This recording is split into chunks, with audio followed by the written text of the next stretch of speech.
বরের day of মানেই একটু ঘুরতে যাওয়া, ভালো মন্দ রান্না করা, একটু শপিং করা, সারাদিন একসাথে সবাই মিলে একটু সময় পার করা। এই তো সারাটা দিন ব্যস্ততার মধ্য দিয়ে গেলেও কিন্তু দিনটা ভালোই কাটে। বরের ডে অফ মানেই তার পকেট ফাঁকা। আসলে ম্যাক্সিমাম দিন বাহিরে গেলে কিছু না কিছু তো কেনাকাটা হয়। আহারে বেচারা, তোমার জন্য আমার খুব মায়া হয়। হ্যালো এভরিওয়ান, আসসালামু আলাইকুম। সবাই কেমন আছেন? আশা করছি সবাই ভালো আছেন। আলহামদুলিল্লাহ, আমরা অনেক বেশি ভালো আছি। চলে আসলাম আবারও নতুন একটি ভিডিও নিয়ে। আশা করছি শেষ পর্যন্ত সঙ্গেই থাকবেন। শহরের এই একলা জীবনে স্বামী আর সন্তানই হচ্ছে আমার একমাত্র ভরসা, সময় কাটানোর একমাত্র সঙ্গীও বলতে পারেন। শহরের এই যান্ত্রিকতাপূর্ণ জীবনে ঘরের চার দেয়ালের চেয়ে আপন কেউ হয় না। শহরের এই স্বার্থপর মানুষগুলোর ভিড়ে আপন মানুষ খুব কমই পাবেন। আজ ছিল আরিশার বাবার ডে অফ, তো সে জোহরের নামাজ পড়তে গিয়ে আসার সময় কিছু ছোট ছোট চিংড়ি মাছ নিয়ে এসেছে। সেই জন্য তাকে অনেক বকাবকি করেছি, কারণ আজ আমি বাহিরে যাব ঠিক করেছি। তো এত ছোট ছোট মাছ বাঁচতে গেলে তো সময় নষ্ট হবে, তাই মাছগুলো আর না বেছে এমনিতেই ফ্রিজে রেখে দিয়েছি। পরে যেদিন রান্না করব বেছে রান্না করে নেব। তো আজ আমি রান্না করেছি হচ্ছে গরুর মাংস দিয়ে ফুলকপি আর আলু। এই তরকারিটা কিন্তু খেতে ভীষণ মজা লাগে। আপনারা যারা এখনও ট্রাই করেননি ফুলকপি দিয়ে গরুর মাংস, তারা একবার হলেও ট্রাই করে দেখবেন। আমার বিশ্বাস আপনাদের খারাপ লাগবে না। যারা এই শীতেও গরুর মাংস দিয়ে ফুলকপির তরকারিটা ট্রাই করবেন না, আমার মনে হয় তারা জীবনে একটা বড় মিস করে ফেলবেন। তো যাই হোক, রান্নাবান্না খাওয়া দাওয়া সব কিছু শেষ হয়ে গেছে। এখন সন্ধ্যাবেলা আমরা একটু বাহিরে বেড়াতে যাব। আসলে প্রতিদিন ভাবি যে একটু দিনের বেলা বেড়াতে যাব, কিন্তু কাজ সারতে সারতেই সন্ধ্যা হয়ে যায়।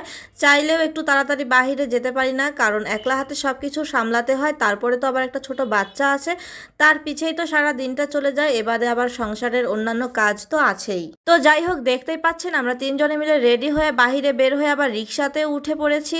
আসলে একটা কথা কি জানেন, ঢাকা শহরের রাস্তায় না পায়ে হেঁটে বেড়ানোর চেয়ে রিক্সায় করে ঘোরার মধ্যে মজাই আলাদা। তো আমরা যেই জায়গাটাতে আসার জন্য বেরিয়েছিলাম, তো সেই জায়গাটাতে কিন্তু আমরা পৌঁছে গেছি। আর এসে কিন্তু অবাক হয়ে গেছি, কারণ জায়গাটা কিন্তু একদম খোলামেলা ছিল। আমরা প্রায় এই জায়গাটাতেই আসি। এখানে আসলে আমার মেয়েটা একটু খেলাধুলা করতে পারে, কারণ দুই সাইডে একটু মাঠের মতো ছিল। কিন্তু এবার এসে তো অবাক হয়ে গেছি, বেশ কিছুদিন পরে আমরা এসেছি এবার।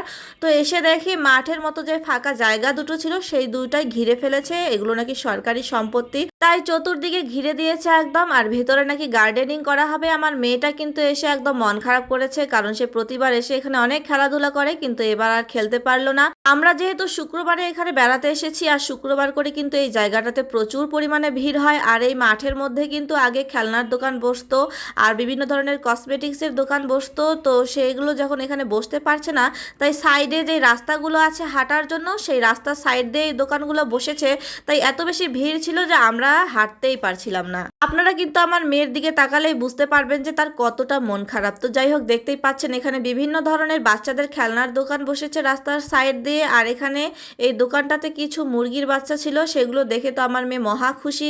সে দেখেই তো মুরগির বাচ্চা বলে চিল্লাচ্ছিল। আর এখানে যে কয়টা ছিল সে সবগুলোই নেবে এমন করছিল, কিন্তু অবশেষে তাকে অনেক বুঝিয়ে শুনিয়ে শুধু দুইটা মুরগির বাচ্চা কিনে দেওয়া হয়েছে। আসলে ঢাকা শহরে কিন্তু ফাঁকা জায়গা বলতে কিছুই নেই, বাচ্চাদের খেলারও একটু জায়গা নেই। যদিও বা এই জায়গাটুকু এসে মাঝে মাঝে আমার মেয়েটা একটু খেলতো, সেই জায়গাটাও বন্ধ হয়ে গেছে। আমারও মনটা কিন্তু ভীষণ খারাপ হয়ে গিয়েছিল।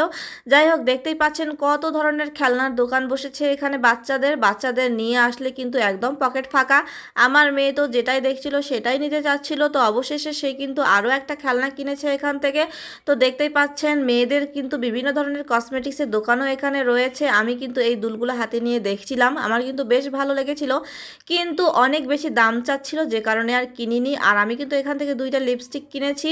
আসলে এই ফুটপাতের দোকানের জিনিসগুলো দেখতে যতটা সুন্দর, মানে কিন্তু ততটাও ভালো হয় না। আমি প্রতিবার আসলে কিছু না কিছু কিনি, কারণ দেখতে এত ভালো লাগে, কিন্তু বাসায় নিয়ে গিয়ে দেখি অবশেষে সেগুলো অতটাও ভালো হয় না। তো দেখতেই পাচ্ছেন আমরা কিন্তু সেখান থেকে বেরিয়ে পড়েছি, ঘোরাফেরা শেষ, অনেক রাত হয়ে গেছে, এখন বাসায় ফিরতে হবে। তো আমরা রিক্সায় উঠে পড়েছি। আমরা কিন্তু হাতির ঝিলে এসেছিলাম বেড়াতে। তো দেখতেই পাচ্ছেন শুক্রবার হিসেবেও রাস্তায় কিন্তু অতটাও জ্যাম নেই। আমরা হাতির ঝিল থেকে এসে মেইন রাস্তায় রিক্সা থেকে নেমে পড়েছি। তো রাস্তা পার হয়ে একটু হাঁটছিলাম, হেঁটে রিক্সায় উঠতে হবে বাসায় আসার জন্য। তো রাস্তা দিয়ে কিছু দূর হাঁটতেই চোখে পড়লো একটা ভ্যানে করে খুব সুন্দর সিরামিক্সের বাসন বিক্রি করছে। তো ভাবলাম যে যাই দেখি, পছন্দের কিছু যদি কিনতে পারি। তো আরিশার আমার মুখের দিকে কিন্তু তাকানোই যাচ্ছিল না, কারণ তার পকেট একদম ফাঁকা করছিলাম দুই মা মেয়ে মিলে। তো এসে ভ্যানের মধ্যে সিরামিক্সের বাসনগুলো দেখছিলাম, কিন্তু জিনিসগুলোর দাম অনেক বেশি ছিল। তারপরেও একটা বাটি কিনেছি এখান থেকে, আর 2টা পাপোশও কিনেছিলাম আমি। আর আমার মেয়েকে দেখেন, সে তো তার পছন্দের খেলনাগুলো পেয়ে মহা খুশি। সে তো এখন এগুলোকে নিয়ে ঘুমায়, আবার ঘুম থেকে ওঠেও এগুলোকে নিয়ে। তো বাসায় এসে এসে দেখেন খেলা শুরু করে দিয়েছে, কিন্তু রাস্তাতেও এগুলো নিয়ে খেলছিল। তো যাই হোক, আজকের ভিডিওটি এ পর্যন্তই। ভিডিওটি যদি ভালো লেগে থাকে তাহলে অবশ্যই লাইক, কমেন্ট, শেয়ার করে পাশে থাকবেন। আল্লাহ হাফেজ।